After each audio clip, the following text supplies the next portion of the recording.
We're live, Chair. Hello everyone, I'm Councillor Janet Thompson, Chair of the Overview and Scrutiny Board. I would like to welcome you to this virtual meeting. I can remind all participants that normal rules of procedure apply. For example, comments and questions need to be directed through the Chair. Questions have been received prior to the meeting and I will call on the relevant member at the appropriate time to raise their question. While members of the public can view this meeting via YouTube, they will not be able to actively participate or comment on proceedings. As this meeting is being live streamed, can I remind all participants that their conduct should reflect this? I will apologise now, but I'm going to be rushing through the first part of the agenda because I am conscious that we've got the Mayor, Andy Preston, and the Chief Executive, Tony Parkinson, and Director of Public Health, Mark Adams, here, and they have to leave at 5 o'clock to go to another meeting. So I do apologise for rushing through the first half. So have we got any apologies for absence? Yes, Chair. Apologies received from Councillor Saunders. Councillor Hubbard is in attendance as substitute. Thank you. Thank you. Any declarations of interest? I'll take that as no. Minutes of the OSB. I'm sure members have received copies of minutes and read them. Can we approve them? Approved, Chair. Thank you. Right, we'll hand over for the questions to the Mayor and Tony Parkinson and also Mark Adams. Have we got Matt in the meeting? Caroline? He was here, sorry, Chair, but then unfortunately the connection hasn't worked again, I'm afraid, so we've lost him. We're doing everything we can to get him back now, Chair. Right, well, so two of the questions were submitted from Matt Story, so I'm going to have to pass that on to the next question is, I don't know whether Tony or Matt want to, I don't know whether Tony or Andy want to give a brief update on the COVID for maybe 5 minutes before we... I don't mind doing that, Chair, if that's helpful. Yeah, and we'll take 5 minutes and then I'll take questions. Yeah. Okay, so as everybody will know, we've seen significant rises over the last 3 weeks. Well, rates have gone up something like 180% and currently stand at 116 positive tests per 100,000 population.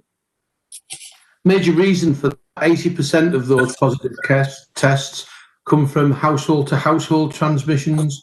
So somebody catches COVID somewhere and then that is then transferring into community transmission, either through with other people who live in that household or households mixing.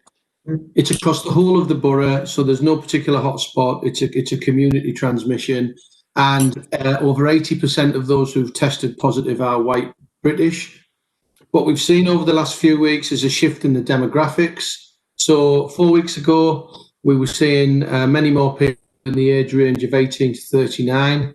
We're now seeing a dip in those age ranges and it's starting to creep into older age ranges. And that's reflected in a number of increased hospital admissions. So I apologise, the latest information I've got, it actually relates to last week. But as at last week, we know there were 27 people within James Cook University Hospital with COVID on the COVID wards. And I've heard today that they've opened another COVID ward. So we're starting to see that shift into the older, more vulnerable population and into care homes as part of that as well. In response, we've had strong comms, as you will have seen, around COVID secure practices in pubs, social distancing, sanitisation and such like. We've delivered leaflets to every single household in the borough, or just about every single household, along with free face masks. We've launched COVID secure grants for the self-employed and for sole traders, and I think we're the first in the country to do that. So that's small grants that the self-employed or people who with a workforce of less than 9 can access to make their premises COVID secure. I'm currently looking at whether or not we can introduce something to allow rapid access to testing and results within school settings as well, because we've had quite a lot of closures of schools. I know there's a question on that later and I'll give more information. So we did submit a request to government for some further restrictions, and there were 3 asks of government. One was restrictions on household to household contact within households, but that people living in those households could meet in premises outside of their of their home that had COVID secure measures in place, with exemptions for people who lived on their own and people with caring responsibilities, for example. We asked for an increase in the number of flu vaccinations that were available, given the health demographic in the town and the sort of prevalence of respiratory disease. We've also asked for additional testing capacity, and we've asked for financial support. You'll have seen the announcement this morning, which we didn't get any formal notification of, that more stringent measures have been put in place, which means that from Saturday it will be against the law to mix with other households in any indoor setting, irrespective of what that indoor setting is. We're seeking a conversation with government because I think the major issue we have is A, the lack of consultation on that, but B, we don't know what the exit strategy is. How do we come out of that arrangement? And we also need to discuss the impact on our town and our town's people and the support that will be required and how that will be financed. A package of £7 million was announced by the Secretary of State when he made the announcement about the further restrictions in Hartlepool, Middlesbrough, the city region of Liverpool, and one other place that I can't remember. We've done a little bit of work on that. We think that will be in the region of £300,000 for Middlesbrough. And whilst we don't have a figure on the level of financial support that we think will be required whilst we're in this period of additional restrictions, I think we know very much that won't be enough. So I hope that's a very quick gallop through, but I hope that was useful, Chair. Yeah, thank you, Tony. Yeah, I am aware that changes have been made and the government guidelines have changed and that they're putting us on lockdown at the weekend. So some of the questions that were submitted to yourself and to Andy have been withdrawn because that's been clarified. Has anyone got any questions? I know Councillor Cook. I think Councillor Cook wanted to ask a question. I'll bring in Councillor Cook and then I'll bring in Councillor Cook. Councillor Cook. Thank you, Chair. Matt sent me his questions if you want me to ask them. Sorry, I missed that, Councillor Cook. Matt has sent me over his questions if you would like me to ask them, and then I've also got one of my own. All right, would you like to ask the first question? Well, I'll take Councillor Cook and then I'll come back to you for that question. Is that all right? Right, okay. Councillor Cook. Should I ask my own or don't take Cook? Sorry. Yeah, thanks. Oh, come on.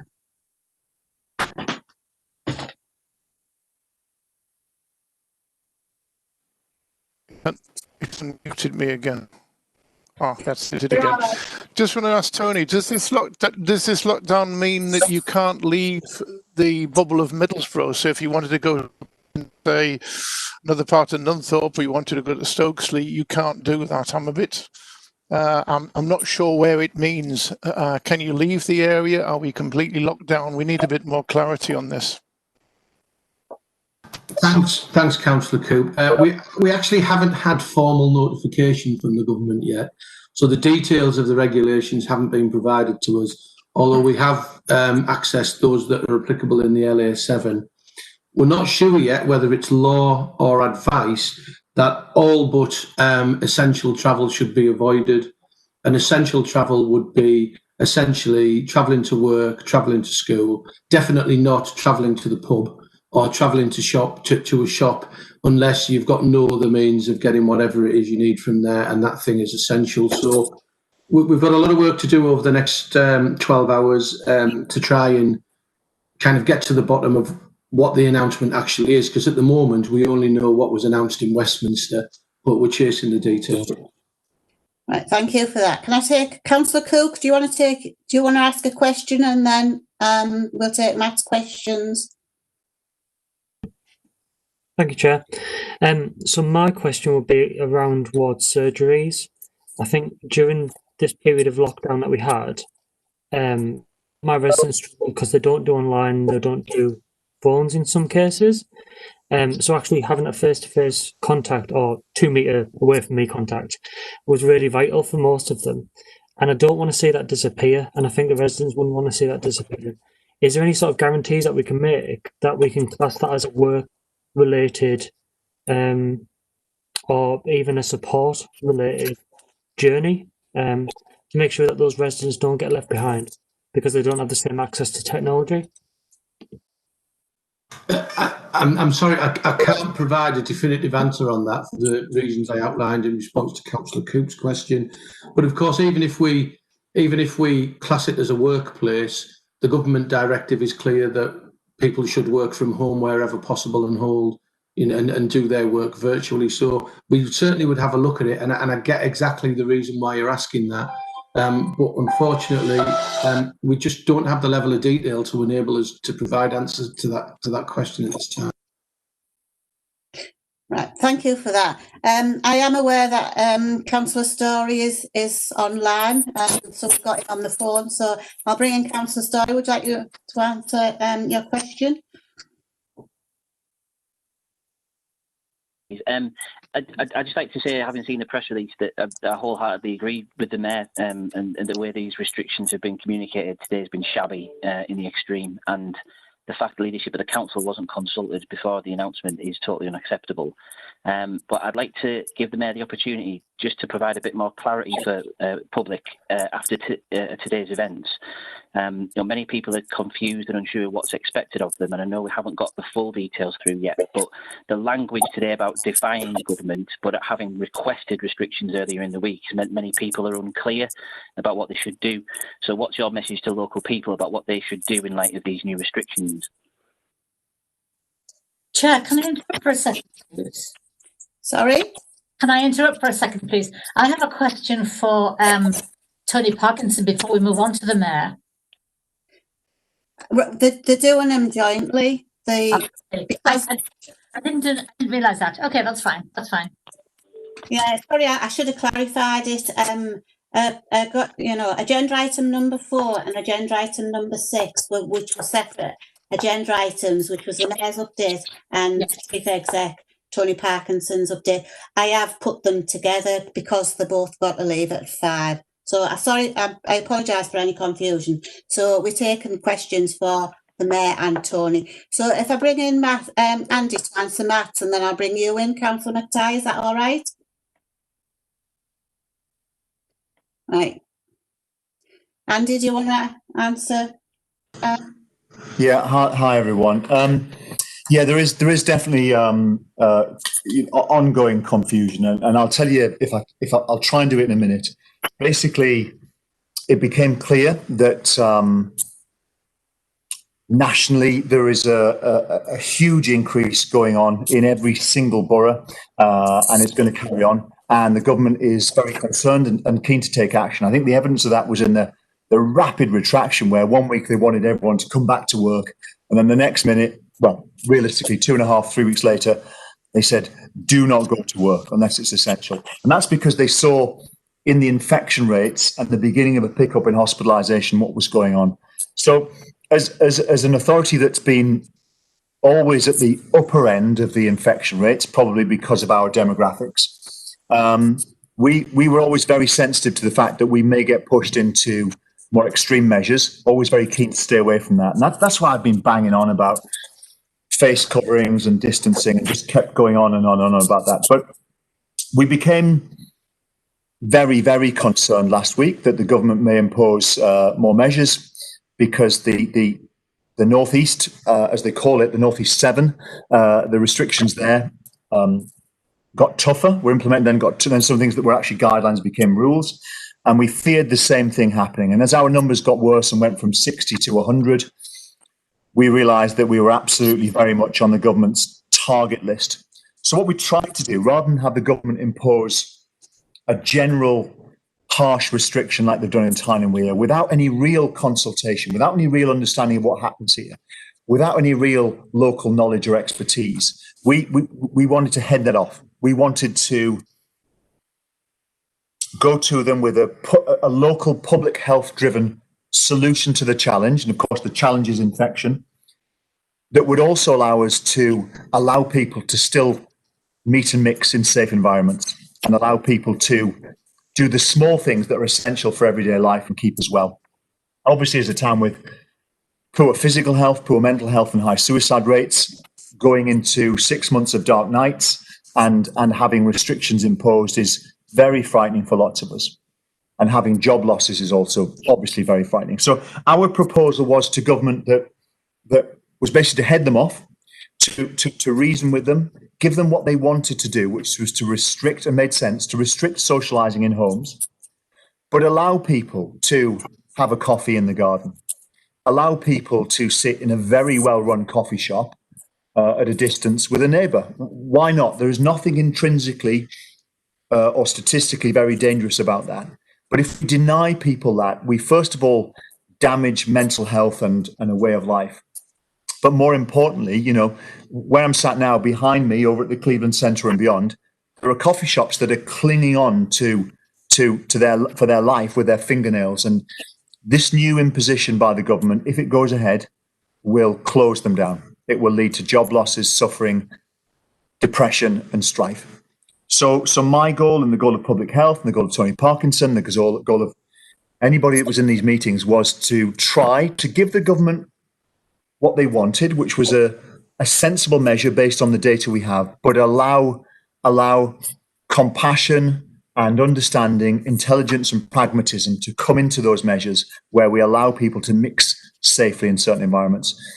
We're grossly disappointed, that's the understatement, that they haven't talked to us. There's stories go around that government have communicated with us and they've been back and forth, and they absolutely haven't. That's not true at all. And we're very disappointed, and there is confusion. When I say we'll defy government, when I say this is not acceptable, I just want to be clear that I will absolutely follow the law, as will anybody I mix and meet with. Everybody should conform and follow the law. But what I'm saying to the government right now is what you've proposed, it's not law right now, by the way. It may become law at the weekend. What you've proposed is large parts of it are unnecessary, and they will unnecessarily damage mental health, physical health, general well-being, and jobs. And let's talk about it. Let's get some local expertise into this decision-making and put it right. Does that answer your question? Sorry, I've talked too much. Sorry. Does that answer your question, Councillor Starry? Councillor Starry, does that answer your question? I think I've sent him to sleep. Councillor Starry? Sorry, Chair, I just have to unmute him because he's come on via telephone. 2 seconds, just a moment.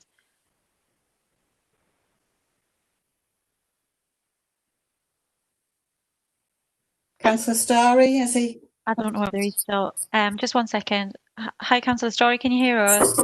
Yeah, I can hear you. Yeah, yes, I can hear you now. Sorry, we couldn't before. Okay. No worries. I just wanted to thank the Mayor for the answer. I think that does give a greater degree of clarity, and I wholeheartedly agree that this is about local public health in Middlesbrough knowing what our community needs best, and whatever influence you can bring to bear on the government and make sure that they understand that, the better that will be for local people. So thanks for the response. I'll take Councillor Mcintyre. Did you want to ask a question?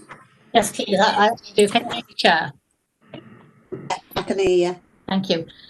First of all, I just want to say that I'm sure everybody knows viruses don't move of their own accord. We move them. And I'd like to ask either the Mayor or the Chief Executive if this is possible with regard to masking. Our local shop, as probably the same as every other local shop, has a sign outside saying, you know, from the mask.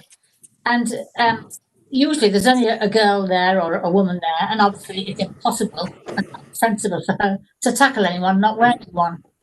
However, I've noticed in the big supermarkets where security guards are employed, not just at each entrance, but also there's usually one or two walking around inside. Would it be possible for us to write to these big supermarkets asking them if they can give these security guards the authority to prevent people coming into the store without a mask on?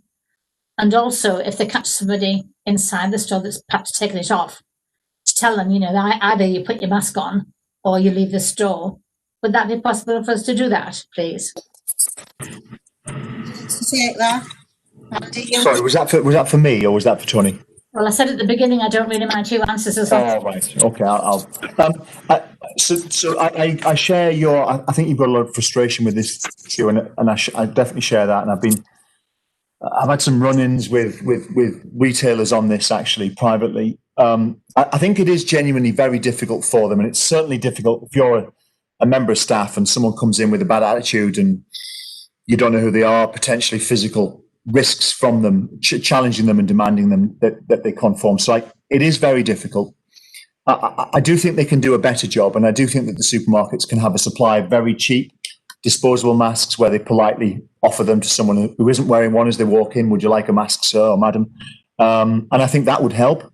I think policing is really tough, and what will make a difference is some enforcement. So if we had a bit more money to pay for some police overtime, then we could actually have the police turn up at some supermarkets sometimes and talk to people and warn them. And I actually think that would deal with a lot of this. They don't have this problem in France, in Spain, in Italy to the same extent. And there's been a culture of tolerating this bad behaviour, this disrespect to others. And it is disrespect. And I said to someone this morning is that if you don't believe in COVID or you don't believe in masks, that's fine. That's your business. That's your choice. But walking through a venue and deliberately not wearing one is disrespectful of others who are fearful for their health. So we need to up the pressure, I think, on everyone, remind everyone to wear them. But sadly, I think enforcing it until we have the police able to go in and warn and possibly fine people, it's going to be very tough. It's very tough on the retail staff. Thank you for that. Does that answer your question, Councillor Mcintyre? As a matter of fact, no, it doesn't, Chair. I asked if the council could write to the supermarkets and ask them what's possible for them to give the authority to their security guards standing at the door to refuse entry to anybody wearing a mask. And I use Morrison's quite a bit in Tesco, and they have a supply of 3 masks at the door for anybody to put them on. So I repeat, can we write to these supermarkets? It'll only take one letter, not a great thing I'm asking, and just say very politely, you're all aware of this problem. Is it possible for you to give the authority to your security guards to refuse entry? The answer might be, no, we don't have the authority, but at least then we will know. Well, okay, so I can definitely answer that. So any business, to my knowledge, has the legal right to deny access to anybody for any reason. You don't have a right to go into Sainsbury's. They have a right to turn you away. However, I do know that as a matter of policy, they're very fearful of attacks on their staff. So I'm happy to write to them, as long as we understand I will be writing to a faceless person at a head office of Sainsbury's, Aldi, Lidl, Tesco's and whatever else. And realistically, that letter, I hope this doesn't sound too disappointing, will make no difference. Social media pressure might make some difference, shame them into it, that can help. And I've done a bit of that and I've been ticked off for it. But yeah, I wish they would conform. I'm happy to write to them, but please don't expect anything from an admin person who opens that and puts it in the bin. Right, I'll go on to Councillor Higgins. Did you want to come in on? Yes, please, Chair. I agree with the Mayor.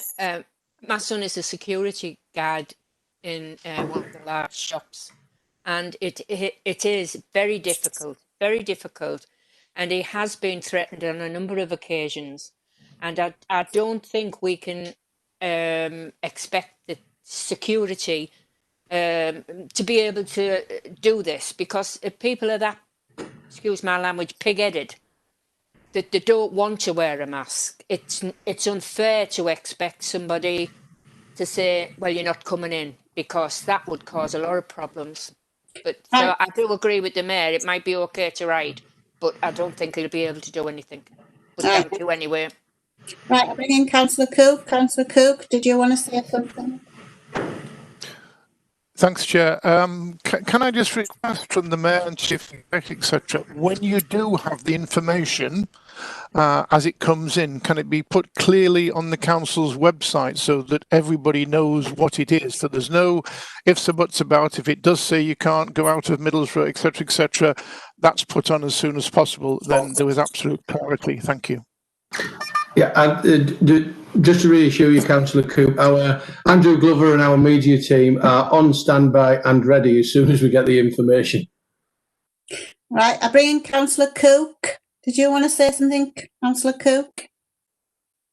It's just a query more than anything. The businesses that we keep talking about and that we know are struggling, is there any way that they can have sort of a one email address or one phone number to talk about any general issue that they're really experiencing?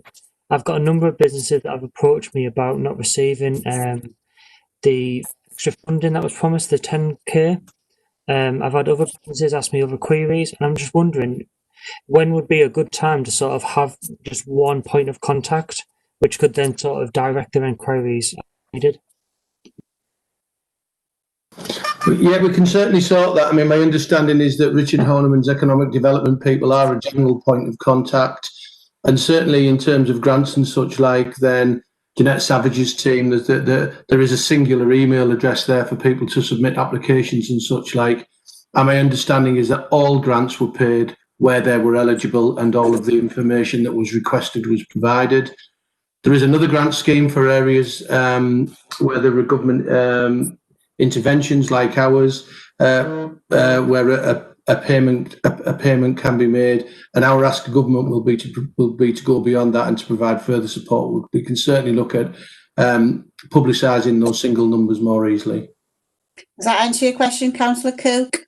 That's brilliant. Thank you very much. I'll bring in Councillor Garvey, and then I believe Councillor Story has another question. So I'll bring Councillor Garvey. Did you want to ask a question? Thanks, Chair. It's just for the Mayor, Chair.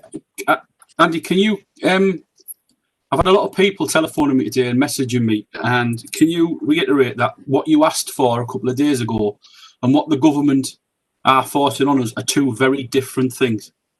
Thank you. Yes, thank you for that. Yeah, yes, I can. I mean, it's a tough one. I mean, one of the problems is people, of course, they only read the headline, and the Gazette talked about us trying to get a local lockdown, and obviously this is quite nuanced. It's obviously not. It's a bit subtle, isn't it? Is that basically we kind of personally I could see what was coming and tried to give them what they wanted and what made sense to some extent, but head them off with some other things that might come out with. And not everyone understands that. It's quite subtle, I guess. But yeah, I'll keep trying, Lee. I mean, I'm trying, but it's a losing battle. Yeah, but I promise to keep trying to make that clearer. Does that answer your question, Councillor Garvey? Thank you. Councillor Story, did you have another question? Councillor Story? Yeah, can you hear me? Yeah, I can hear you now. I did have another question, but the Mayor basically covered it in his first answer, so I'll withdraw that. Right, has anybody got any more questions for Tony Parkinson or the Mayor, Andy Preston? I don't think I can see any. Oh, hang on, Councillor Dean, I just seen you there. Yeah, sorry about this. Yeah, can I just ask Tony Parkinson, please? Yeah, Tony, you mentioned initially, in your speech, the school closure. I couldn't quite get it. Whether is some school closed already, or if so, at the primary school or secondary schools. And if the schools are closed, and what about the children's education? Will there be any online education for the children and so on? So if you can just explain, please. Thank you. Tony?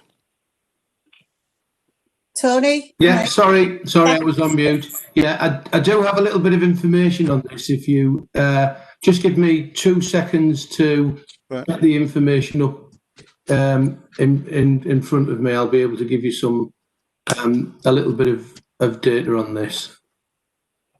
Okay, so up to now, we've had 15 primary schools, 5 secondary schools, and 3 special schools with cases of COVID. And the action there has varied from school to school, whether it's been a school closure for a period of 2 weeks or a bubble that's been sent home. And I know that the schools do try and maintain the education of those children virtually whilst they're at home. Predominantly, the reason for those closures hasn't been because of pupils becoming infected. So of the infections in schools, 28 were pupils and 44 were staff. As a result of that, a total of 1,183 pupils and 105 staff have had to self-isolate over the last 2 weeks. Our public health colleagues work closely with the school to identify infectious periods, direct contacts, isolation periods in line with the guidance and such like. So this is something that we are very, very actively looking at. And as I said in my introduction, one of the things that we're looking at the moment, and we hope to be able to progress over the next week, is to allow rapid testing for schools so that teachers and other school staff can become aware that they are COVID positive sooner or not, and either isolate or get back to work much more quickly. Yeah, thank you very much. Yeah. Right, I bring in Councillor Coop and then Councillor Higgins after Councillor Coop. Councillor Coop. Thank you, Chair. Can I just get straight in my mind that education means children, whether junior school, senior school, primary, etc. It doesn't mean adult education, i.e. if there was an adult class on flower arranging or something or anything to do with education, that under these rules wouldn't be allowed under any circumstances. Thank you.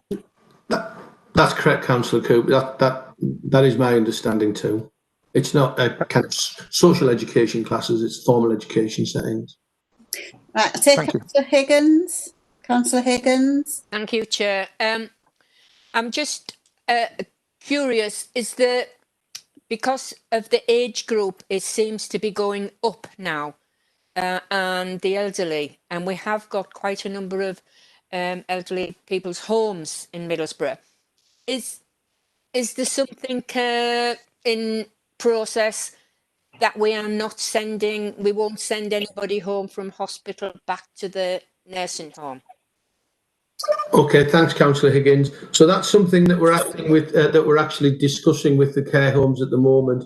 I think it's well documented that through the first spike of COVID, that COVID positive people were discharged to care homes. Yeah. And we know that a lot of the deaths across the country occurred in care homes because of the particular vulnerabilities in those settings. We are talking to the care homes now. I think what is likely in terms of the outcome of those discussions is that we set up a separate facility in which COVID positive elderly patients who are to be discharged from hospital are cared for in that setting rather than in the general care home population and isolated within that care home. Of course, what we need to make sure then is that, staffing is separate, so staff are not crossing between, a facility that's looking after discharged COVID positive patients and then going to care for a general care home population. So Eric Scully is working on that. We're very, very close to a solution, and I expect that we'll be implementing that in the very, very near future. Thanks very much. It was a big concern of mine, so thank you very much for the answer. Yeah, thank you for raising that, Councillor Higgins. That was something that I had concerns about. The care homes were asked if they would take the COVID patients back. So thanks for the clarification on that, Tony. Any more questions? Councillor Marston, I'll take Councillor Marston and then Councillor Coop. Councillor Marston. Thanks, Chair. Question for Tony, some clarification regarding the adult education. Community centres do operate with a lot of adult education process going ahead. Can you confirm, can we have it in writing as soon as possible? It was affected by the new rules. Adult I think it's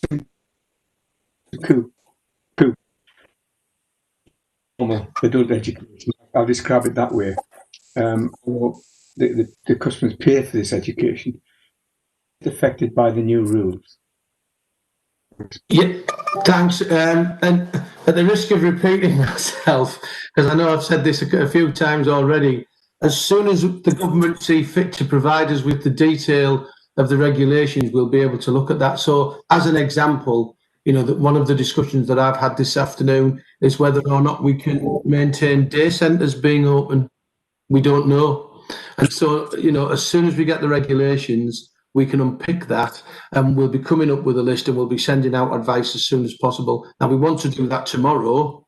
We can't start to do it until we get the detail of the government's imposition on us, and as yet, we still don't have that. And I've been exchanging emails with Denise McGuckin, who is the chief executive at Hartlepool, and they haven't either. I've raised that with Simon Clark. I've asked him to contact government and try and get it, and we've linked it through the regional contacts that we have for this area. As soon as we get it, we can start to get a little bit of detail out and start to, you know, articulate what this actually means. Because at the moment, if I'm being honest, we're guessing. Does that answer your question, Councillor Marston? Yes, thanks, Chair. I think the only consistent thing about this government is its inconsistency. Thanks. Councillor Coop, did you want to come in? Yeah, just to say about care homes, I understand and I agree with what you say about the care homes, but if someone's been sent out of a care home into the hospital, then they've got the COVID, their sort of feelings should be taken into account where possible, because if you put them into a care home where they don't know anybody, the distress to that person could be immeasurable, and I would just like that to be taken into account. I know it might not be possible, but believe me, it's important to that person. Thank you. Yeah, thanks for that, Councillor Coop. I agree with that, but of course, care homes are all private entities and nobody can be forced upon them. You know, so if they refuse to take COVID positive residents, then they can't be unfortunate. Yeah, thank you. Choice is a massive part of that. Councillor Higgins, did you want to ask a question? It's oh God, wait. Yeah. No, you're not on mute, Councillor Higgins. You're not on mute. You need to unmute. It won't let me unmute. No, you did then. Yeah, it must think I've spoke too much. I'd just like to say thank you to the publicity team for sending out messages before it goes into the Gazette. Can you please keep that up, because it's brilliant. So, you know, keep us up to date.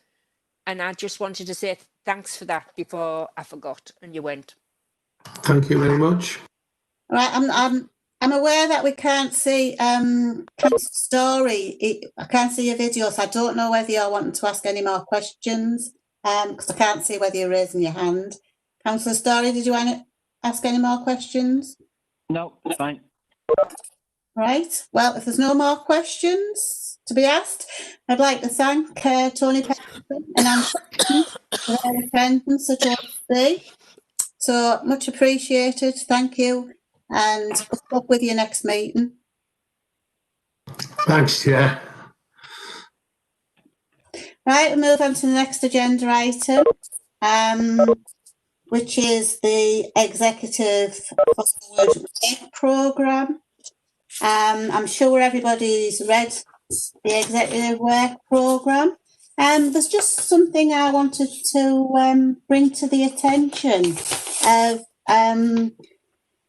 Councillor Hubbard, because Councillor Saunders is not here. It's in the executive on the 27th of the 10th that the executive approved the offer of direct cremation at Middlesbrough Crematorium. I just wondered if the Environmental and Infrastructure Scrutiny is aware of this. Would they be looking at it? Because as far as I'm aware, this would be to approve an in-house cremation from Middlesbrough Council, if that's right. So yeah, thanks for that, Chair. I think that decision was made after our meeting, which took place in September, 8th of September. And we have got another meeting on the 7th of October, in which we'll be bringing our final draft report regarding Teesside Crematorium up to speed with that one. So that's when that will be discussed, Chair. All right. Thank you for the clarification. Thank you. Right, I'll move on to the agenda item, which the next agenda item is agenda item number 7, which is the Executive Members Update, Finance and Governance. We've got in attendance, we've got the Executive Member for Finance and Governance, which is Councillor Chris Hobson, the Director of Legal and Governance Services, which is Charlotte Benjamin, and Director of Finance, Ian Wright. And I believe at first, can we just say if the Executive Member, Chris Hobson, if you could give us a verbal update of introducing yourself, what your portfolio involves and what you've been doing up till you've been elected as Executive Member. Thank you. Thank you, Chair. Chris Hobson, Executive Member for Finance and Governance. I would like to thank all the staff for their hard work, especially through the pandemic, when many of the staff have gone above and beyond the call of duty. HR has been making sure that all staff are managing working from home and supporting those who have had difficulties. Most people have now got into the routine of working from home, but there are a few that are finding it really difficult. HR started off by issuing over 1,000 key workers with letters to enable them to go about their work. If you remember, people were not allowed to travel unless they were key workers in the beginning. Then HR did a survey with all staff. They were asked about the performance of working from home. 41% said they worked better from home. 41% said it made no difference to working in the office. 18% said it was not as good as being in the office. Equipment such as desks and chairs were supplied to staff to help them work from home, and HR have worked with health to get a video out to remind staff to stop working at times and do a few physical exercises. Some people have been very anxious, even showing signs of depression and poor sleep patterns. These staff are being very carefully monitored. An employee assistance programme was set up and mental health first aiders put in place who regularly check on staff.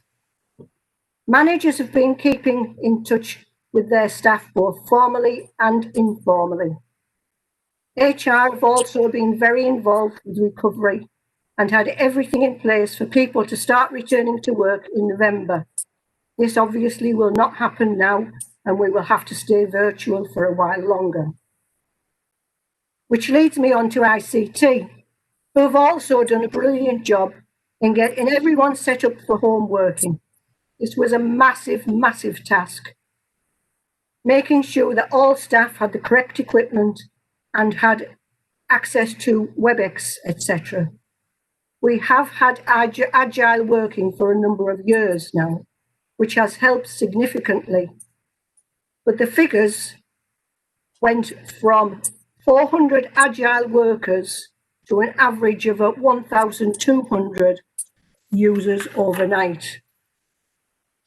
ICT do so much behind the scenes, making sure the firewall is working. They've spent weekends updating and checking equipment, that there has always been someone to deal with our problems that staff and members have had.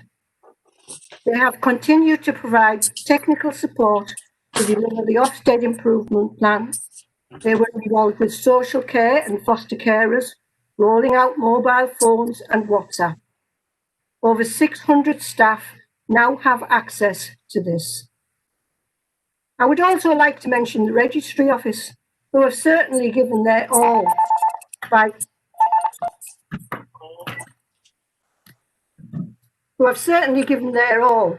keeping their job going and their service. I'm sure you all saw the newspaper article where two registrars went to a house. Sorry about that. Where two registrars went to a house to realise that a groom's dying wish, and they married a couple and they went in their PPE full cover to marry this couple just because the groom was asking for it before he died. And all I can say is what fantastic staff we have.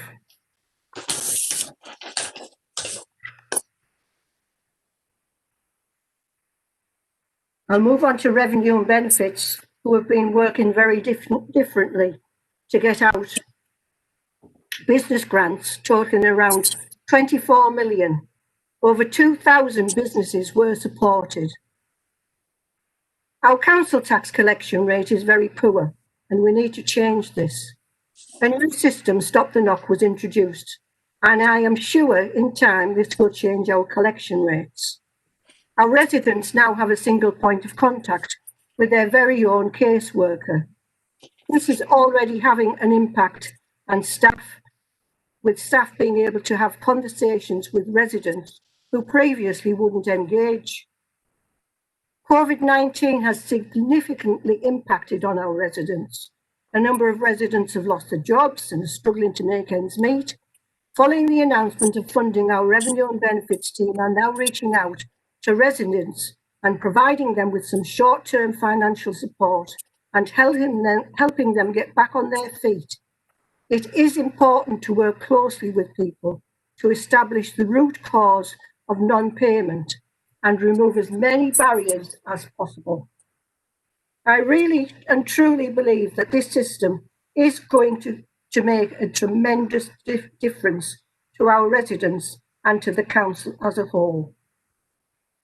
The commissioning team responded quickly by sourcing the required PPE for council staff, and in the early days of the pandemic provided the essential PPE for care providers across Middlesbrough. The team set up the PPE warehouse, which acted as the regional hub for the local resilience forum for the Tees Valley. Calls were made daily to care providers to deal with ongoing queries 7 days a week, and they continue to offer that support to providers on all COVID-related issues. All contracts have been reviewed to ensure that they can operate on the current climate, and the team have managed to manage supplier relief and provider relations throughout the period to ensure contracted providers remain sustainable. The team are now working on both winter planning and recovery, with key members of planning leading and participating in both adults and children's recovery planning. Now, it would be very remiss of me if I did not mention our Democratic Services team, who have been with us virtually from the beginning. Organising these meetings, checking people can get online, sorting out freezing problems, which we've seen problems with today. We must remember it was all new to them as well as to us. And so thank you to our Democratic Services. I've worked closely with all officers, having regular meetings before COVID. I would pop into departments as often as possible and chat with staff. Since COVID, I have still met with officers virtually. I meet with Ian and Charlotte weekly. I also attend weekly recovery meetings. I attend pension and audit meetings. I have meetings regularly with Sue Butcher to ask about children's services. I chat regularly to revenue and benefits, HR and the registry office staff. All fantastic people. Throughout the current financial year, finance staff have been working very hard to track the cost pressures associated with COVID and ensure that everything possible is being funded by central government support. They are also now looking to future forecasting of the financial position and planning for future years. For example, the updated medium-term financial plan predicts that the 2022-23 will have an increase of a further 700,000 per year due to projected housing growth. But of course, this could possibly be reduced by COVID. Agreement has recently been reached between the national employees and the NJC trade unions as to a 2.75% pay award for 2020-21. Across the board, the local government service employees effective from the 1st of April 2020. Previously, only a 2% pay award had been assumed, and then the Mtfp had been assumed in the Mtfp, and this is now being updated to go to the 2.75. We are looking at a 3 million gap in funding, and executive are presently working on ways this can be achieved. I know Ian has some slides to show you, so I will stop there, except for my aspirations.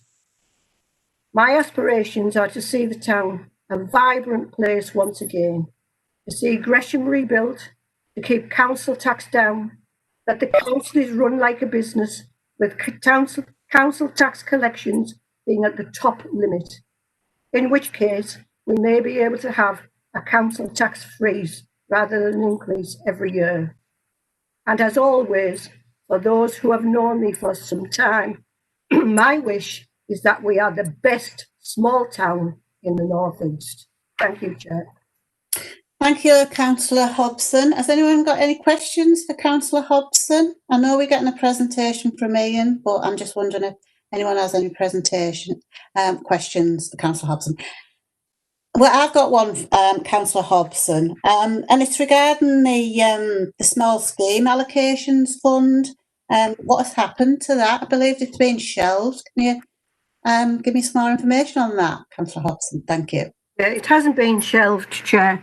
It's due to be to go to executive very, very shortly. It has been looked at. Decisions are ready to be made, and it will be coming up in a very, very short time scale. So you should be hearing within the next couple of weeks.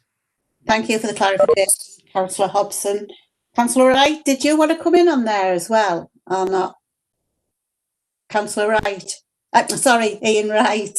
I'm calling you a councillor. Sorry. That was a strange moment. No, Chair, that's fine. Thank you. Councillor Hobson's answered that. Thanks. Right, thank you. Right, if there's no more questions to Councillor Hobson. Councillor Cook, yeah. Councillor Cook, do you want to ask? Hi, I noticed in your remit you have some involvement in the digital city business trading. I just wonder how they're going to feature into the sort of digital strategy, because obviously getting businesses to be more tech savvy would be absolutely amazing. So I'm just wondering how that all fits in. Councillor Hobson? Yeah, we do quite a bit with the digital city. Obviously, you know, we are trying to be a digital city. So data is very important to us. Digital businesses are very important to us. And we just keep in close contact with them. Does that answer your question, Councillor Cook? Yeah. Yeah. Right, I'll bring in Councillor Coop. Councillor Coop, do you want to have a question for Councillor Thank you, Chair. Yes. Councillor Hobson, you mentioned about including IT. Do we have anything in the budget, or can we apply for grant or whatever to keep improving the infrastructure? Because as these meetings have proved, some of the equipment perhaps is a bit old, not fit for purpose. Can we A, afford it, and B, can we get a grant towards improving the systems without putting the budget in jeopardy? Thank you. I think, Councillor Coop, we're looking at different options at the moment. I do think that some of the machines that we've got at the moment are sort of 5 years old and on the way out. I don't know about us putting in for a grant, but maybe Ian can answer that for us. Ian, do you want to answer that? Thank you, Chair. There isn't any grants that I'm aware that we can put in for, Chair, but we do have an ongoing ICT infrastructure investment budget, which is in the capital programme. And I know that our colleagues in ICT are actively looking at the sort of software that supports these meetings to make sure it works more smoothly, which can be funded from that budget. Does that answer your question, Councillor Coop? Yeah, it does. It's just I think a lot of the older computers certainly want replacing sooner rather than later, and I hope it doesn't go into next year. I think the decision needs to be made in a matter of weeks, not a matter of months. Thank you. Can I just ask Councillor Story, did you have anything to ask Councillor Hobson? Councillor Story? Two things, if that's okay. Two things, Chair, if I can. Yeah, go ahead. Yeah, the first thing, Councillor Hobson, is you referenced how your aspiration is to achieve a council tax freeze in a time of austerity where we've seen our council's budget cut by nearly 50% and massive reductions in services as a result and increases in council tax. What are your strategies and how do you see yourself getting to the point where in your department you will be able to propose a council tax freeze? Councillor Hobson, do you want to reply to that? Thank you, Chair. like I said in my report there, I would like to see the council working more as a business. I would like us to be bringing more funds into the council, and only by doing that will we be able to see a freeze in council tax. And I'm not suggesting it's going to be this year, because obviously with COVID things are really bad. But I do think if we work as a business, I think that actually as a council we are quite lucky. I think we've got a really, really good team of finance people who've looked at this very, very carefully, have kept us with only a small gap to go for next year's budget. And I do think that if you compare us with a lot of other councils, you will see that we are actually spot on there. We're really, really trying to keep things at a minimum rather than sort of having spends that we can't afford. And I do think that we can manage very, very well at the moment. So, but I do think the only way to keep the council tax down is run the council as a business and bring more funds in. Councillor Stein, does that answer your question? Yeah, that's fine. I mean, I would say I'm not sure everyone would characterise £3 million worth of cuts as something that was something to be cheered. But yeah, I understand where she's coming from. The second thing I wanted to ask would be about council tax collection rates. I'm sure that Councillor Hobson would agree with me that the real pressure on the council came when the government scrapped council tax benefit scheme and placed new financial burdens on the most financially vulnerable and least able to pay. Because prior to that, Middlesbrough's overall collection rate was 98%. In the last year, since Councillor Hobson has been in post, the figure of how much we're not collecting in council tax is £6 million, and that's £1 million increase on the year before, a 22% annual increase on the year before in terms of uncollected council tax. So I just wondered, what strategies is Councillor Hobson going to be putting in place to make sure that she addresses that shortfall in the coming year? Councillor Hobson, can you answer that question, please? Once again, we are looking very carefully at the council tax. We know it's difficult. We know it's going to be difficult this year, especially because of COVID. We are working with our residents very, very carefully. The stop the knock means that we actually do contact the residents. They have one person that they deal with. They, if they're in difficulties, we're looking at what difficulties they're in, looking at the root cause, and trying to get them some more finance to help them out if they need it. And basically, we can't be doing much more than we're doing at the moment.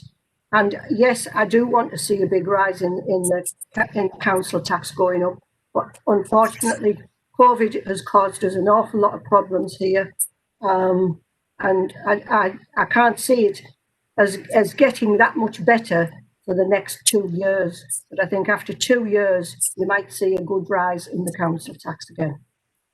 Councillor Story, does that answer your question? Yeah. We'll make sure we hold Councillor Hobson to that pledge. Yeah, thank you, Chair. Thank you. I'll bring in Councillor Higgins. Councillor Higgins, you have a question for Councillor Hobson? Well, no, it's just a comment that we should remember that the last previous administration, because they were so tight with the budgets, that we are in such a good position as we are from previous. So it has been said at meetings that, we were very good. So just, congratulations that it's been kept up, but you have to accept the fact that the previous administration left you in good stead. Thank you, Councillor Higgins. Right, any more questions to Councillor Hobson before we go on to the presentation? Thank you for that, Councillor Hobson, but if anyone's got any more questions regarding when we have the presentation, we may come back to you. So thank you for that. Right. Thank you, Chair. Agenda item number 8 is going to be Ian, who's going to give us a presentation with the support from Charlotte Benjamin. Is that right? Yeah. Thank you, Chair. Sue, are you okay to share the presentation, please?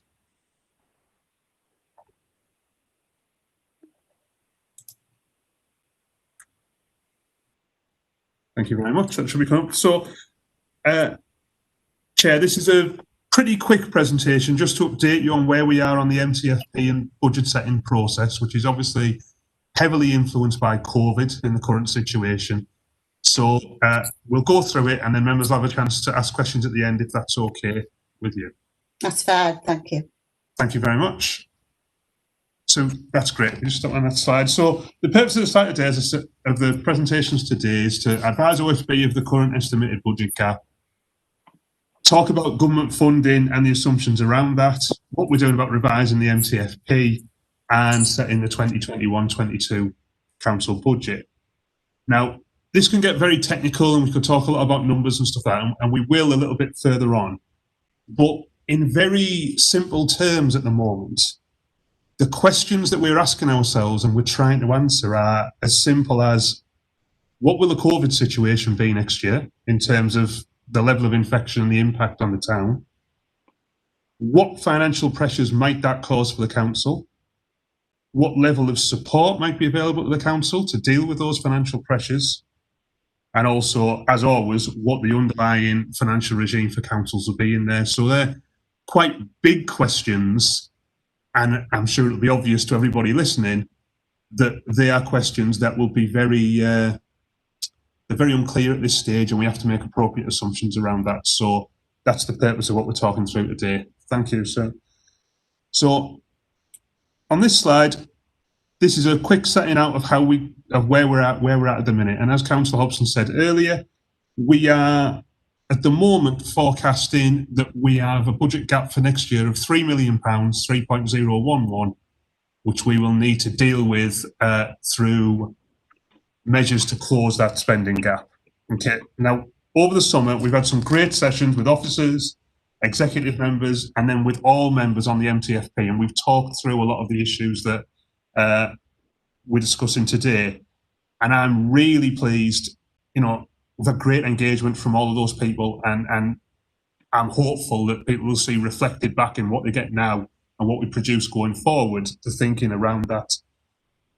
The key issue for me as Director of Finance of the Council is making sure that we have a balanced budget for next year, a prudent balanced budget. So we need to take account of the risks, make prudent expectations, but do that in the context of knowing that we don't want to, and we have to avoid unnecessarily impacting on services for the people in Middlesbrough.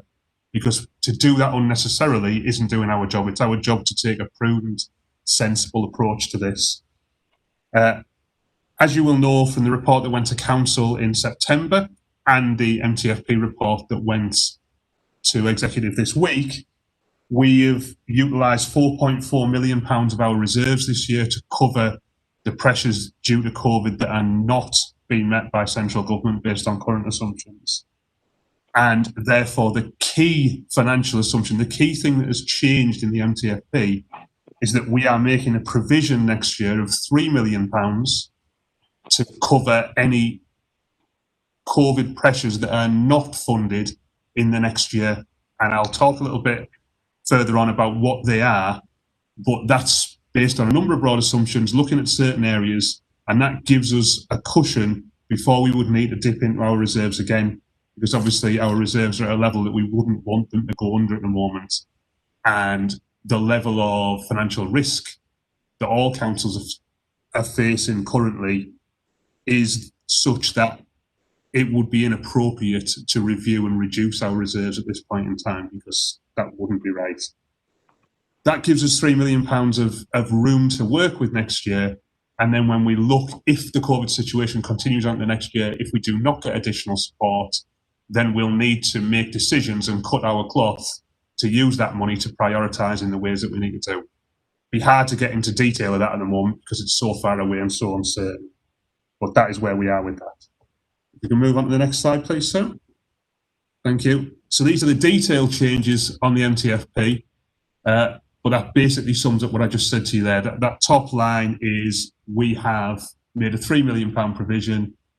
The other big movement in there is the £1.3 million figure underneath, and that is in the current year, due to the impact of COVID, we are forecasting a collection fund deficit of £3.9 million, which the government's announced we can take the hit of over 3 years. So there's £1.3 million in next year to take account of. And some other net changes have helped us on that. But that's up that there. And then the only other major one is the pay award that has been agreed is 2.75% in the current year rather than the 2% which we had budgeted for.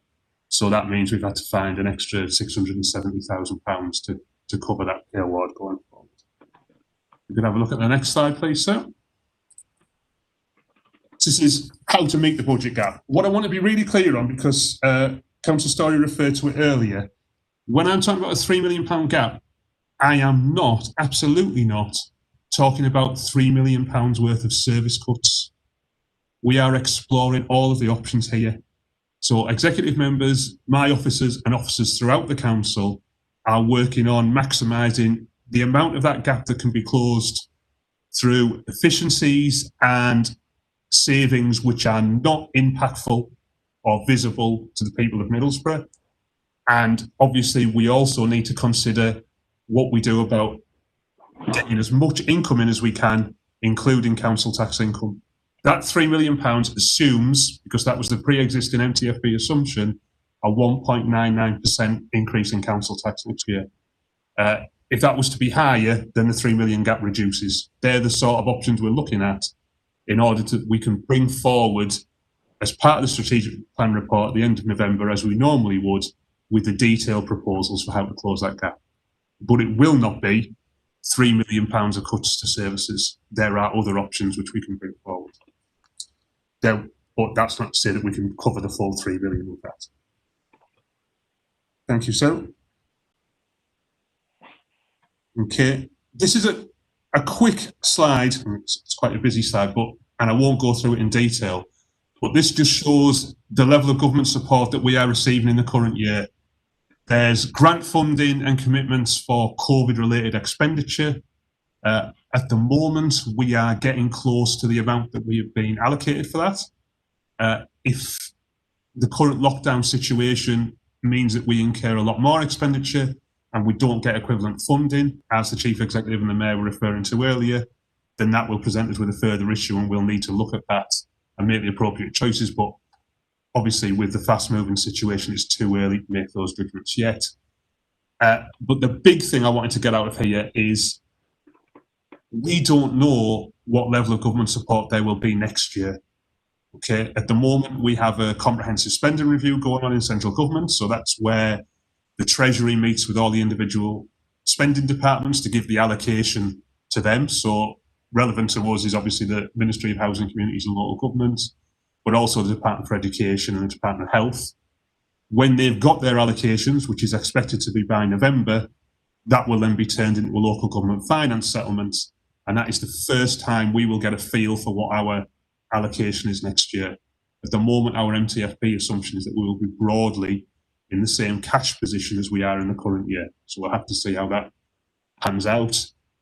Unfortunately, based on the timescales for the comprehensive spending review and past experience, I wouldn't expect to receive that information earlier than towards the end of December, which means that if those assumptions were to be radically different, it'll be tight for us to update our assumptions and come up with solutions. So I just want to really get that uncertainty across. There's nothing we can do about it. I'm not here, especially in the realms of COVID support, to criticise our colleagues in central government, because I can empathise with them about how difficult the situation is that they're in and the things that they are juggling.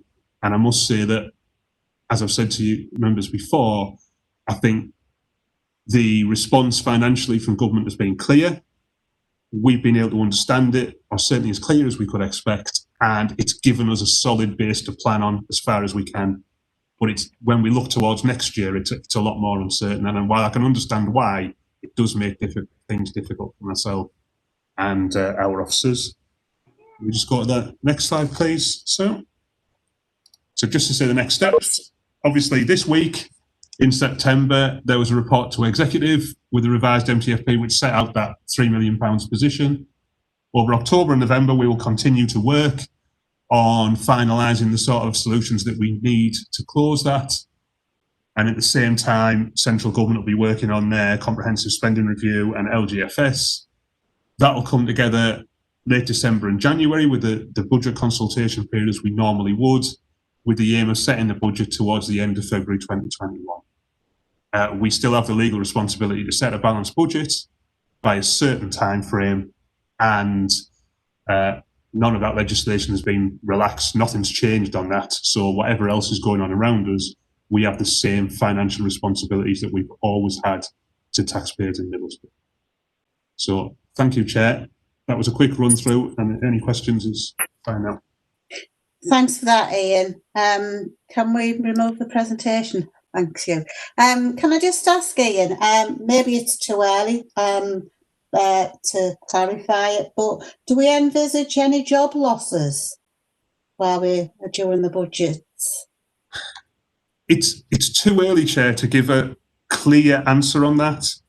I would certainly aspire to a position where we would not be envisaging compulsory job losses. And if we were, then there would be very few in number. Thanks for that clarification, Ian. Also, I know we've been dipping into our reserves. I'm not sure whether we'll be able to top them back up again. Is that right? Thank you, Chair. The reserves we have used this year, we have been able to top back up again via the solution that all members at full council approved in September. So that takes us back at the end of this year to our recommended level of reserves. But then if we would have further call on it next year, we would then need to look in the MTFP to making further savings in future years to top it back up then. Thanks for the clarification on that.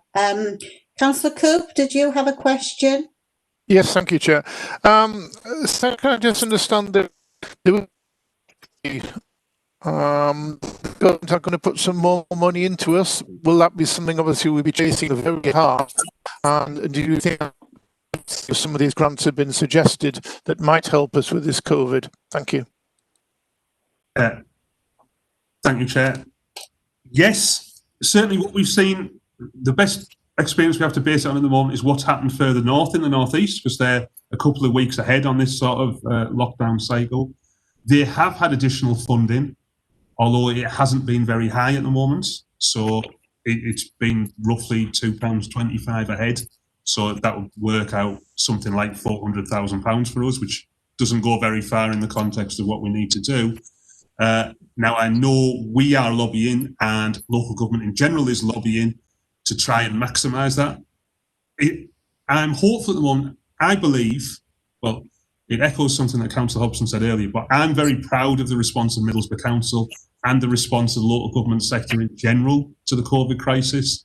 And I think that central government are recognising that now, and recognising that if responses are needed locally, then local authorities are the appropriate place to do a lot of that work. That will need to come with the funding as set out, Chair, but we'll have to track that as it goes on. Does that answer your question, Councillor Coop? Yeah, I think so. I'm sure that if there's any grants and things available, you'll be pushing them as hard as you possibly can, and through the local MPs, etc., to make sure that we get every possible penny we can. Thank you. Charlotte, did you want to add anything towards Ian's presentation? Hello, Chair. I have 4 slides actually to talk about a slightly different subject. If you would like me to move on to that now. I'll just ask if anyone wants to, if anyone's got any more questions to Ian first. That's all right. Any more questions for Ian? Councillor Din? Councillor Din, do you want to ask your question? Yeah, it's not a question, Chair, just a comment. Yeah, thanks very much for that. Yeah, I think obviously, as it mentioned, yeah, this is what my understanding that, you know, is safeguarding all the services. I think that's what we really need next year. I cannot see anywhere you can cut from the, the service provision. So I'd like to congratulate Ian for that. Plus, obviously, and make sure that, we give to that, basically, like you cannot cut any more services. So thanks very much for that, Ian and your team. Thank you. Councillor Story, because I'm not able to see you, have you got any questions for for Ian? No, I don't. All right, thank you. Right, well, if there's no more questions, Charlotte, we'll move on to your presentation. Thank you, Charlotte. Thanks, Chair. Sue, are you able to share my slides, please?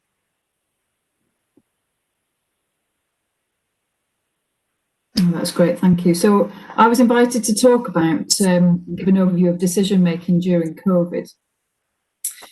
So what I've tried to do on this first slide here is just give some context. Obviously, as all of us are aware, on the 16th of March this year, the council moved into an emergency response. So it moved into its major incident plan to manage the COVID emergency.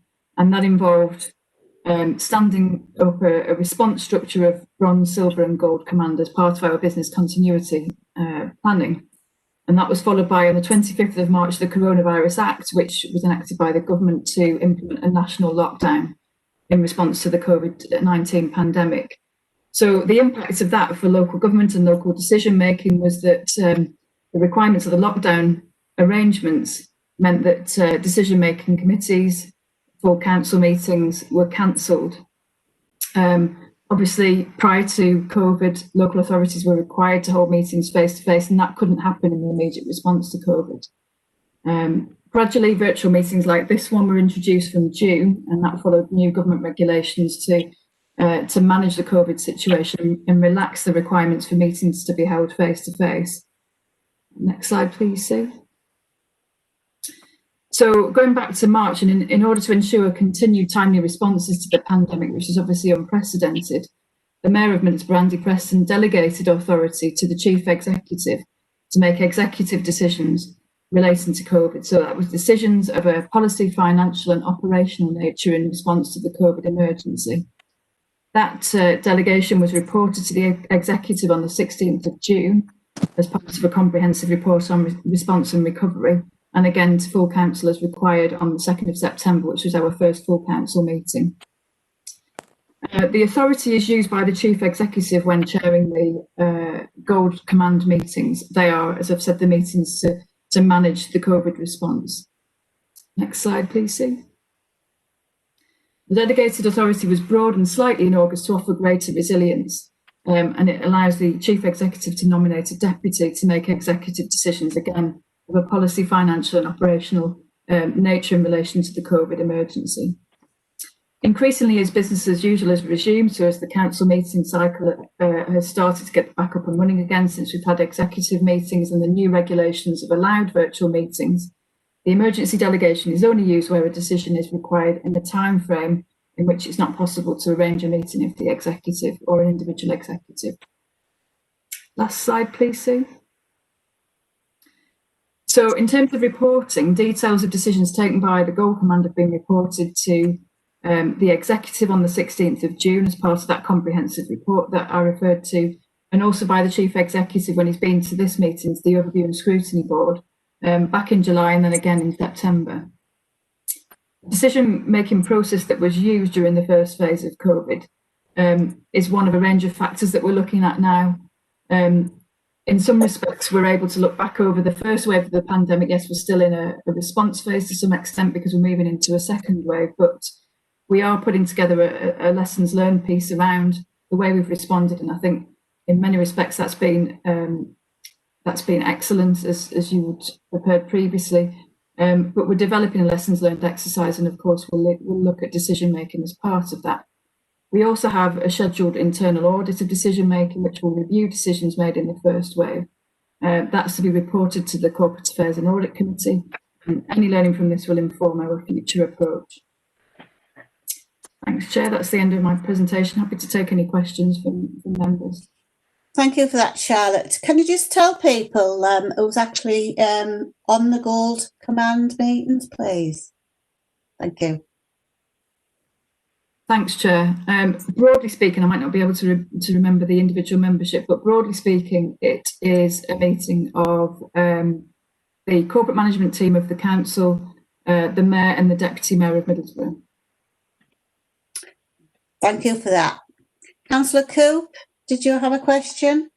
Yes, thanks, Chair. At the start of this crisis, etc., we used to get quite regular updates. There was a meeting between all the leaders of the different groups. That stopped.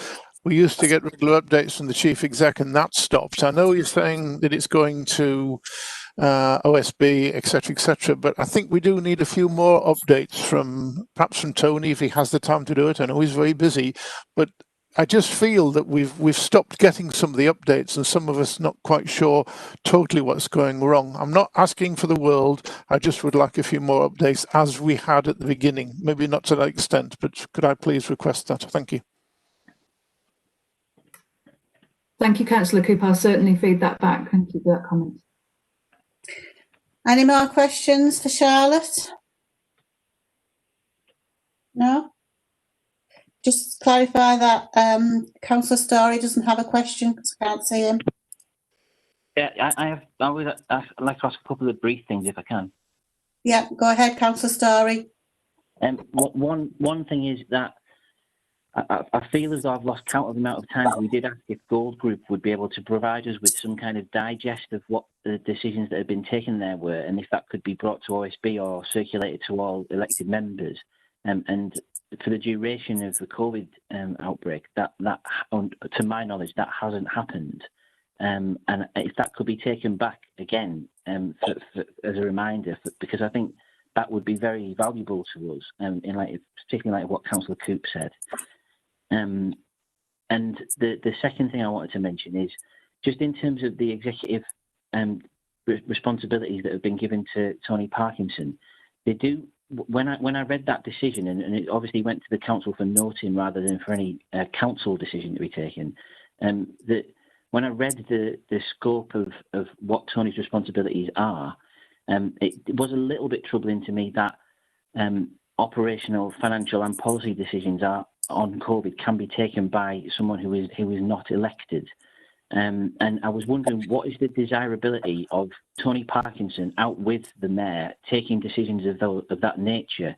And would it not be better for those decisions to be taken with Tony Parkinson in conjunction with the mayor, in light of the fact that people elected Andy Preston to that role, so that there's that accountability and that democratic accountability is still in place? Because I would be concerned if senior officers were taking significant decisions that were critical to our response to COVID without reference to elected members. Thanks, Councillor Story. If I can take your first question first, which was about a digest of decisions made at the Gold Command Group being brought to this meeting. As I understand it, the Chief Executive has been to this meeting on the 23rd of July, and I think it was on the 3rd of September, and delivered presentations, both of which had, in tabular form, a record of the decisions taken at the Gold Command meeting. And there was also the report of that went to the Executive on the 16th of June, which gave a narrative version, in effect, of decisions taken at the Gold Command meeting. In relation to the second question, I think in some respects I'd have to ask the Mayor to address the question of the desirability of the Chief Executive taking decisions, because it's the Mayor's delegation. In respect of the Gold Command meeting, though, on the majority of occasions, the Mayor has been part of that discussion and has been in consultation with the wider group, part of that decision-making process. I wonder whether that answers your questions, Councillor Story. Councillor Story, does that answer your question? Yeah. The second part is kind of it's the most important thing, really, to me. Just to ensure that, and I'm sure that nothing untoward is going on. That's not my intention by asking the question. It's just that there is a lot of power then invested within the Chief Executive's office, which is an office to which he was not elected, and I have some. I would be concerned if too much power was invested there. I would personally like to make sure that those decisions, and I'm sure it is happening, but those decisions, as far as possible, are taken in conjunction with elected members, so that we have that degree of accountability, and hopefully that internal audit process will draw some of that out, and we'll be able to see, draw a line between how decisions are taken and who takes them and why, and hopefully that will be clearer. But it's just a concern of mine to have that level of democratic accountability and sort of transparency for local people. Charlotte, do you want to respond to that? Thanks, Chair. I've noted your comments, Councillor Story, and I don't think there's anything that I can add at the moment in terms of answering the question, but I've certainly noted what you've said. Thank you for your comments. Okay, thanks, Chair. Thank you. Right, have we got any more questions for rather Charlotte, Ian, or Councillor Hobson? No? Well, I'd like to thank the three of you for attending OSB, and you're welcome to stay till the end, or you're welcome to go. So thank you once again, Charlotte, Chris, and Ian. Right, and move on to the agenda. Thank you. Right, move on to the agenda, which is agenda item 9, which is the Chair's update. I'll take Councillor Mcintyre. Is that all right? Do you want to do your update, or do you want David to do that? Sorry, Chair. Sorry to come in there, Chair. I think Councillor Cooper's prepared to do the update today on behalf of Joan. All right, thank you for the clarification. Right, take Councillor Cooper. Yep. Do you want to say it? Yep, thank you, Chair. Yeah, we had a very interesting meeting with the Health Scrutiny panel, which took place on Tuesday, the 22nd of September.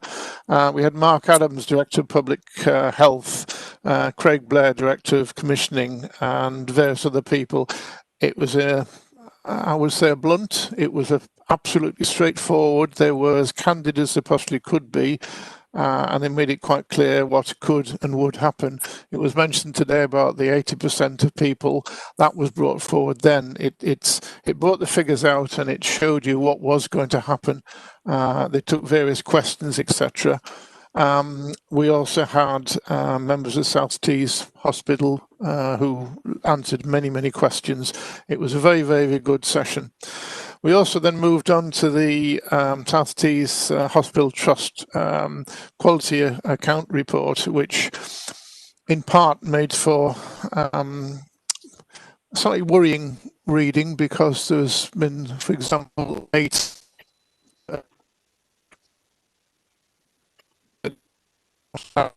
and various other bits and pieces.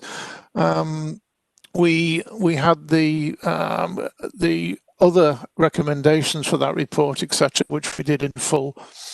So in all, it was a very involved meeting, Chair, and I'm afraid Mark Adams and co didn't pull any punches. Thank you, Chair. Thank you for that, Councillor Coop. Has anyone got any questions for Councillor Coop? No? Thank you once again. I'll take Councillor Hubbard. Sorry. Chair, before we begin, can I just have a quick words of explanation, please? Of course you can, yeah. Do you want to go ahead? Not everybody was aware. Been out of action, sort of out of the scene for a while recently because of a spinal problem I had. So I couldn't sit up straight or walk or anything like that, which is the reason why I've not been, shall I say, not been as present as I normally have. So I'm thanking the Vice Chair for standing in for me today. But I'm sort of 75% back up to normal. Thank you, Chair. Thank you for that, and we wish you well and a speedy recovery, Councillor Mcintyre. Right, I'll go to Councillor Hubbard. Councillor Halawi, did you want to comment? Yeah, just a comment, please, Chair, on what David, to complement what David was saying. What struck me most of all, actually, in the meeting was on the report we got from the James Cook Hospital consultants and specialists. They said that the way they're operating now has changed from the way they operated before COVID. So before COVID, they were very target-driven, decision-making driven, finance was crucial, all of that seems to have changed, and their main focus now is safety, security, and the best interest of the patient. And I think that was a significant change in thinking and the mentality of medical staff caring for people during this crisis. I was really impressed to see that change of mentality. They admitted it as well. They said, yes, we have changed. We are acting differently now. And it was like a revelation to me. I thought it was great. So I think people might be interested just to know that. Thank you, Councillor Hawawi. Councillor Coop, did you want to come back? Yeah, I just want to echo that. That's quite correct. They actually said they're now clinically led, which implied that, you know, it is more for the patient, more for that side of it with a new team. And I totally agree with that. And I look forward in future years for a better report. Thank you. Thank you, Councillor Coop. I'll go to Councillor Hubbard. Thank you, Councillor Hubbard, for stepping in for Councillor Saunders. Do you want to give the... Yes, thanks, Chair. And Councillor Saunders has asked me to say he's very sorry he hasn't been able to attend today. The Economic Development, Environment and Infrastructure panel met on the 8th of September. We received a presentation from the head coordinator of the Borough Youth Climate Action Team, a really good presentation by Shane. As a result, he's been invited to attend the discussions on the Council's green strategy in the future, which is really positive to have the people, especially the younger brigade, should we call them, on giving their input.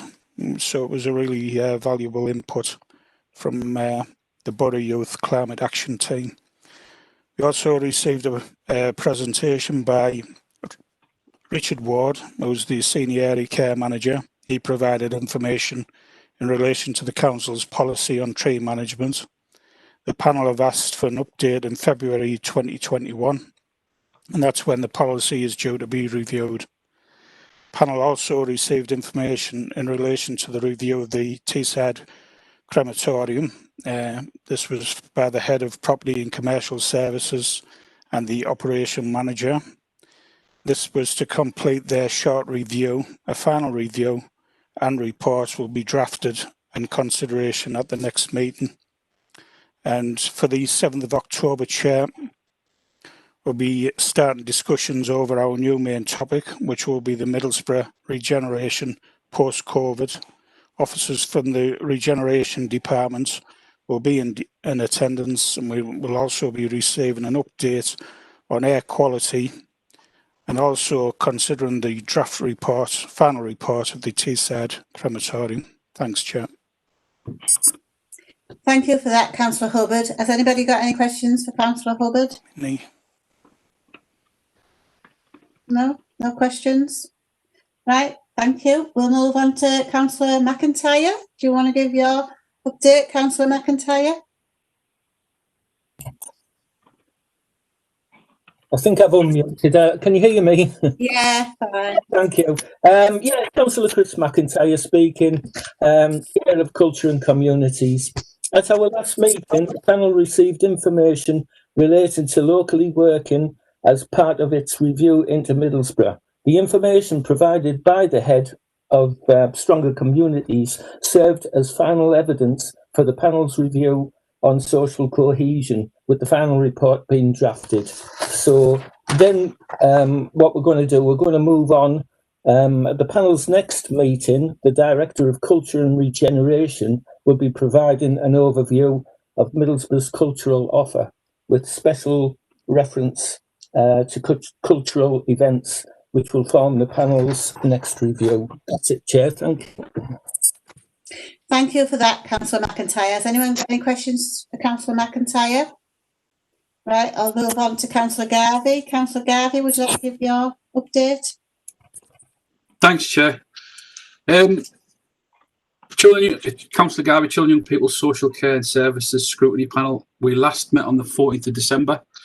The whole meeting was based around a hypothetical situation of a family with 3 children.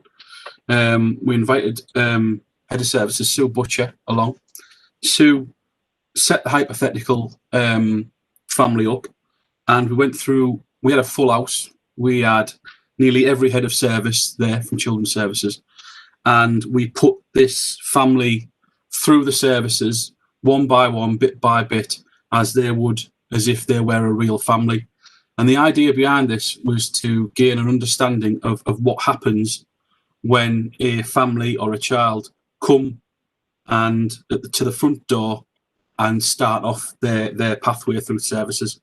And I've got to say, it was brilliant. It was a long meeting, but it was every single part of the meeting. You couldn't take your eyes off the screen. It was absolutely brilliant. We had Sue Butcher, obviously head of service, Gail Earle, head of prevention, Victoria Banks, virtual school head, Rob Brown, director of education, Amanda Richards, assessment service, Rachel Farnham, interim director of children's services, Kay Dar, youth offender service, Trevor Dunn, access to education, Claire Kemp, community learning, Caroline Cannon, the SEN head, and we dealt with the children looked after service as well. They're the head. Ben wasn't available, so we Sue and Rachel took over that part.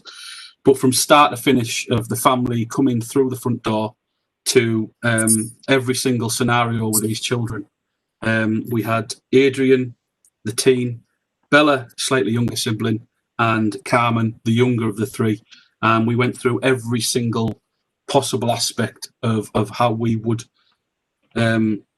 help them and assist them as a family, and it was absolutely amazing, I've got to say. And the reason we did it was because we wanted to educate the members on exactly how things happen, why they happen, and what happens if it goes wrong. And from start to finish, it was absolutely brilliant. And I think we all left the meeting educated. And the whole idea behind it is changing the next meeting, which the agenda's not quite set yet, but it will be we tackling the perception of children in care, and that's the whole idea of this. It's a very fluid thing that's going on at the moment with the scrutiny panel, but yeah, it was absolutely brilliant. Thanks, Chair. Thank you, Councillor Garvey. Has anyone got any questions for Councillor Garvey? Councillor Garvey, would you? Could I say something, please, Chair? Yeah, go ahead, Councillor Halal. I would totally echo everything that Lee just described. And as a result of the excellent presentation, we're now thinking that we will adapt and modify that presentation of a family in the briefing session that will be held and open for all councillors as part of the corporate parenting briefing sessions. So we really need to roll this out, as Lee said, so that we raise awareness of the struggle and difficulties that some of our families are facing. So it'd be great if many more councillors can attend that briefing, and we'll have a modified version of that very same event. Thank you. Thank you for that, Councillor Halawi. Councillor Higgins, did you want to come in on that? Councillor Higgins. Yes, please, Chair. I was really sorry that I wasn't at that meeting, but Councillor Halawi has told me, and she was so excited and about what had happened. And can I just thank the committee for providing that? And I'm really looking forward to seeing it, because that's something that has never happened before, and it's brilliant. So can I thank the chair as well as the committee, and hopefully if the council can send a reminder to all the councillors to come to that meeting, I think it would be beneficial to everybody. So again, thank you to that committee. Thank you, Councillor Higgins. Councillor Garvey, did you want to come back on that? Yeah, just to let members know that the meeting is in two parts on YouTube. If you want to go back and watch it, there is a slight part missing. There was two parts. There's a small part and a longer part. There's a very small section missing, but the part two is quite in depth, and it is a good watch. I've actually watched it back myself. Thank you for that. That's useful to know. Thank you, Councillor Garvey. I'll take Councillor Platt. Councillor Platt, do you want to give an update? Okay, thank you, Chair. The Adult Social Care Scrutiny Panel met on the 16th of September and we received updates from officers in relation to physical activities for older people during COVID-19. The panel were pleased to hear of the good work carried out during the COVID period and the continued work being carried out. As the draft report was due to be submitted at the March meeting, the panel agreed to update the report with information received at the meeting, including information from external services, for example, Age UK. The final draft report, along with draft recommendations, will be submitted to the next meeting. Following on from a request from Councillor Cook at the last OSB meeting, the panel will also be receiving an update on social isolation in our November meeting. Thank you, Chair. Thank you for that, Councillor Platt. Has anybody got any questions for Councillor Platt? No? All right, I'll take Susan, who's going to present the report in place of Stephen Hill, who isn't able to attend tonight. So I'll pass it to Susan. Susan? Chair, I'll actually be presenting that on behalf of the Chair, if that's okay. Oh, sorry, I thought it was Susan. So the Children and Young People's Learning Scrutiny Panel is currently investigating the topic of addressing poverty issues and the impact on learning.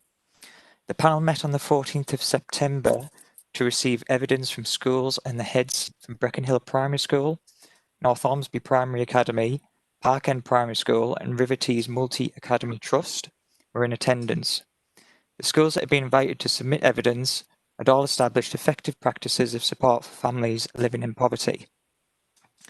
In terms of tackling the root causes of poverty and mitigating the effects of disadvantage, the schools have dedicated members of staff to provide pastoral support, promoting the emotional resilience of pupils and providing a valuable link to families. They also provide small group and one-to-one interventions for pupils, use their resources to develop the skills and roles of their teachers and teaching assistants, assist families with gaining access to a whole range of activities, opportunities and support. They provide resources, assistance and support to pupils to learn outside of the classroom and financially support families. So for example, by running shops that provide access to low cost or free groceries and household items, and by paying for school trips, school uniforms, PE kits, breakfast club provision, etc. The panel's next meeting is scheduled to be held on 12th of October 2020. At this meeting, the panel will consider the draft final report in respect of the current topic of addressing poverty issues and the impact on learning, and they'll also receive an update on the progress made with the implementation of recommendations in respect of the previous review of mental health in schools. Thank you, Chair. Thank you for that, Chris. I won't ask anyone to ask any questions. Alma, do you want to come in on that? I simply want to say I was at that meeting and it was fantastic. Again, I was very excited and impressed by the evidence we were given by the head teachers who were there. And it's a marvellous watch on YouTube. I've watched it twice actually and made great notes to help in my role on the governing body of schools where I work. So it would really be good if people watch that to see the good work going on in the schools in the town. Excellent. Thank you. Thank you for that. Thank you, Councillor Halawi. Thank you, Chris, for stepping in and presenting that. And thank you to all the scrutiny chairs for your updates. Much appreciated. Have I got any other urgent items, which in my opinion is chair to be considered? I don't think so, unless anyone else has got anything. No, you've got the date of the next meeting, which is Thursday, the 5th of November. So I'd like to thank Caroline and Chris and Susan from Democratic Services for hosting and supporting OSB. Thank you very much. If you've been watching proceedings on YouTube, I hope you've been able to get an insight into how scrutiny works and the importance of this board. Thank you for watching and goodbye everyone. Bye. Bye. Councillor Garvey wants to come in, Chair. Yeah. Sorry, I know it's after the meeting. Sorry, Chair, we're still streaming if you'd like. Am I okay? Am I okay to go ahead, Chair? Yeah, go ahead.